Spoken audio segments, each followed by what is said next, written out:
dito ba parinda mo may head? Ang cheap. Parang basahan. Uy, mas mabuti pa yung basahan sa labas.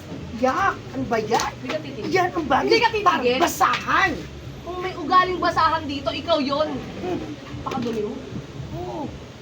Huwag kong umpisahan, Aba, nagigigil ako. feeling boss? O, bakit? Dati ka naman katulog. Mukha kang katulog.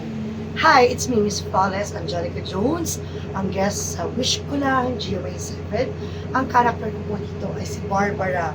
Si Barbara po ay isang mataray, social climber, matapobre, at nagnakaw ng lotto tickets.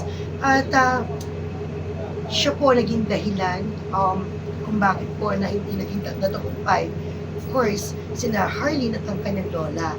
Kaya naman, dito sa character ko ito, is very challenging role.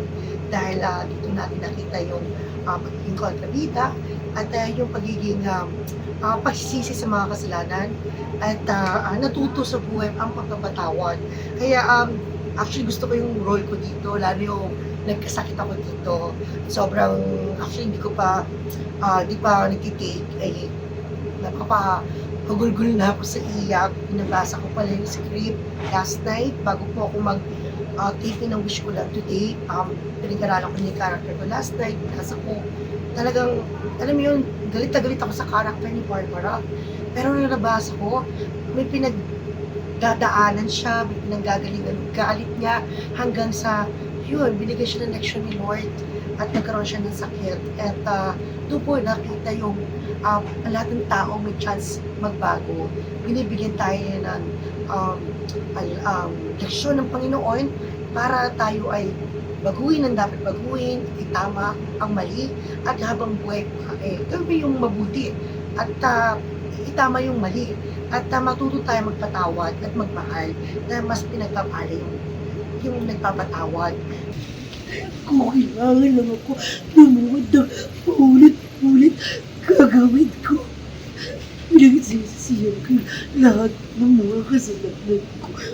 Kung kailangan lumuhod ako, gagawin ko. I'm really sorry. Barbara, Todo ko ba yun? Ba't gawain mo lang?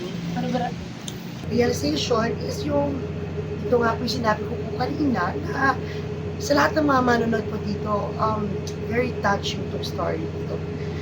Grabe yung emotion ko dito, yung galit, pagrabida, hanggang sa, of course, umiyak.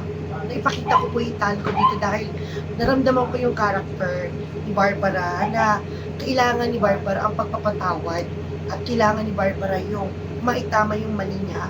At lahat ng tao ay nagkakamali. Nobody's perfect. Kaya sabi nga, may kasabihan na sa Biblia na habang nabubuhay ka, gamitin mo sa mabuti yung buhay mo para sa Diyos at para sa pamilya at gumawa ng mabuti.